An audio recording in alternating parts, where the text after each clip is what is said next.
I begin speaking, Adania drops me straight into chaos the moment I hit start. There is no warm-up, no story crawl, no slow onboarding. It is just me in a tight arena, enemies spawning, and my only mission is to keep moving and survive. This game is pure arcade energy, the kind of experience where one decision can change everything and where every second I am alive feels earned. As soon as I land inside this single screen platform, I can feel how fast the rhythm is. My score only rises when I collect chests, not when I shoot, so everything pushes me to take risks. I cannot just stand back and fight. I have to throw myself into danger, run toward the chest, grab it, and instantly my weapon changes.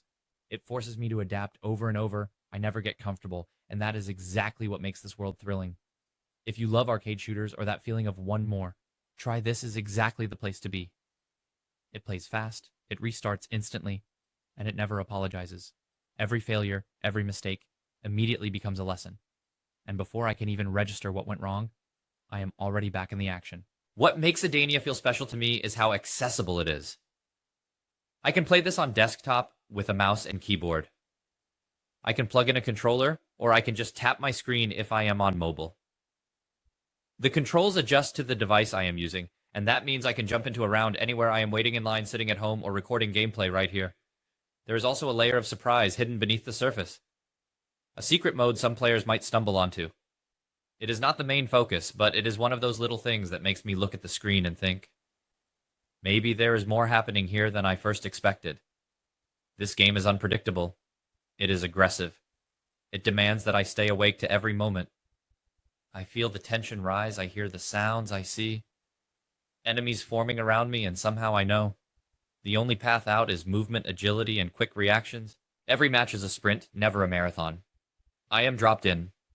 I collect as fast as I can. I fight only to clear space. And when I die, everything freezes. My score locks, and I get to stare at the number asking myself, can I do better? That is the heartbeat of Adania. It is a constant invitation to return, and every time I take it, I find myself playing longer, pushing harder, and chasing that next chest. I begin. When I step back from the pure adrenaline on the screen, I can see what Adania is really trying to become. It is not just a single arcade shooter, it is part of something larger, a vision that wants to make fast-paced entertainment easy to access and meaningful to stay engaged with. At its core, Adania wants to welcome players who love chaos and replayability, but it also wants to serve anyone who simply wants a quick moment of fun. Whether someone has 5 minutes or 5 hours, this game is built to fit their momentum. I do not need to study controls. I do not wait through long menus. I jump in, play, die, learn, and come back. That simplicity, that speed feels intentional. But there is another layer. I can sense a direction, a future where different games are connected, where early access and rewards matter, and where I'm not just a player, I am a participant inside a growing universe. Adania is part of the Pixel Cab Games ecosystem.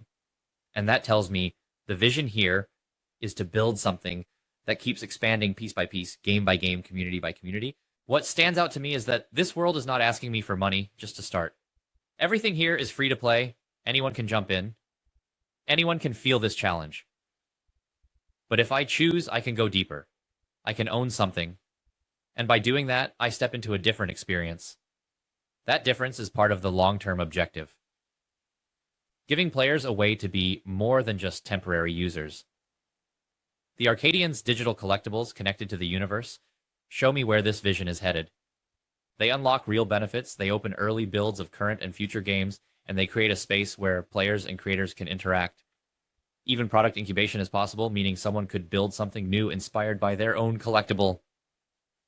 That is not a typical arcade idea. It feels like a foundation for a creative network.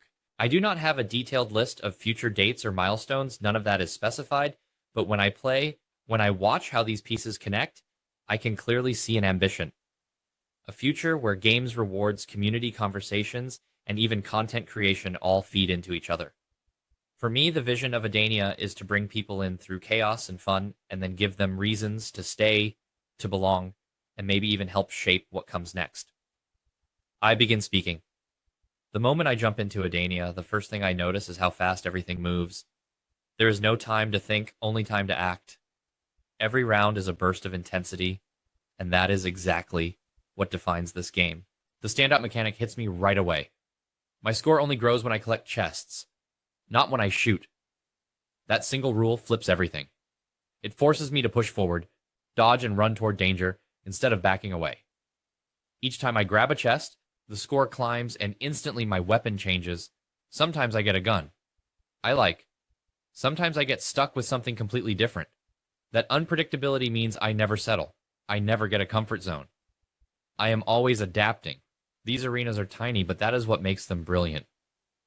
One-screen enemies, hazards, and platforms stacked in a way that turns movement into survival. I cannot rely only on shooting. I have to jump escape plan routes and somehow remain aware of everything happening around me. Rounds are short, I die fast, and I restart even faster. That fast loop, that cycle of immediate failure and instant retry is addictive. I find myself saying just one more try every time I fall. The accessibility is another key feature. I appreciate I can play this on my phone with a tap or a dual screen control. I can sit at my desk with mouse and keyboard or plug in a controller and feel like I am back at an arcade. The game adjusts, and that means I can carry this experience wherever I am. Then there is something hidden tucked inside the chaos. A secret PvP mode. It is not polished, it is experimental, sometimes buggy, but stumbling on it feels like discovering another layer. As if the game is whispering, there is more here, keep exploring. Outside of the match, one of the most important features lives beyond the gameplay itself, the Arcadians' 80s-style collectibles that unlock deeper parts of the ecosystem. They give access to leaderboard prize pools, gated Discord sections, and even early builds of future releases. Holding one means being part of the Pixelcab Games universe. It means raffles, ADA rewards, discounts on development under conditions, and even ownership rights that could inspire new products. These features combined show me that Adania is not just a fast arcade game, it is a door. It invites me to play, to compete, and if I choose to step into something bigger, I begin. When I start thinking about what gives Adania a deeper layer beyond the action, it brings me straight to Cardano. This world is not just a game, it is connected to digital ownership. And that ownership is written directly onto the Cardano blockchain. The Arcadians, the collectibles tied to this universe, are not stored somewhere off-chain. They are inscribed directly on Cardano. That means everything about them, their data. Their existence is preserved inside the chain itself. When I hold one, the proof that I own it exists on Cardano. I do not need a middle layer. I do not need external files to validate it. It is permanent, stored, traceable, and part of Cardano's native asset system. Because they live as native assets, they are liquid and interchangeable. I can move them, trade them, or hold them with the exact same mechanics as any other token, but in this case, it is a fully on-chain collectible. The blockchain is not an add-on here. It is the gate that grants special access. What Cardano does in this environment is allow the collectible itself to be the key. If I own one, I unlock things. I can enter prize pools, I can open gated content in Discord, I can receive ADA rewards, and I can get early access to development builds of future games. That utility, that relationship between ownership and benefit exists because the game reads what is on the chain and responds to it. There is no mention here of staking mechanisms, no mention of smart contract execution inside the gameplay loop, and no explanation of how infrastructure links to servers or in-game logic. So I do not claim what is not described. What I know is that the project uses Cardano for one core purpose: to inscribe and authenticate Arcadians fully on-chain and to make ownership something the ecosystem recognizes. Why does Cardano matter here? It matters because permanence makes ownership meaningful. If a collectible gives me access to rewards, conversations, raffles, ADA, airdrops, and early builds, then that collectible needs to be verifiable. It needs to last. It needs to exist somewhere reliable. And Cardano is the infrastructure chosen to hold that proof. When I step into this game, I feel the gameplay. I die. I restart. But outside of the arena, Cardano is the system that turns being a player into being a participant. It turns digital items into assets, and it anchors the ecosystem with a chain that records, confirms, and gives meaning to ownership. I begin when I play Adania. I am not only thinking about my score, I am thinking about what this game means for the people who step into it. The impact is not just inside the arena. It stretches into how I engage, how I return, and why I might choose to stay a part of this world. Thank you so much for listening to this episode. And before I go, don't forget, if you'd like to receive a very short but value-packed email from me every Tuesday, you can sign up for the Cardano Gaming newsletter. Every Monday, I'll be sharing the latest from the Cardano Gaming ecosystem to help you make better decisions. So if you don't want to miss out, just go to the link on the screen, leave me your email, and very soon, I'll be in your inbox. That's all for today. I hope you have a great week.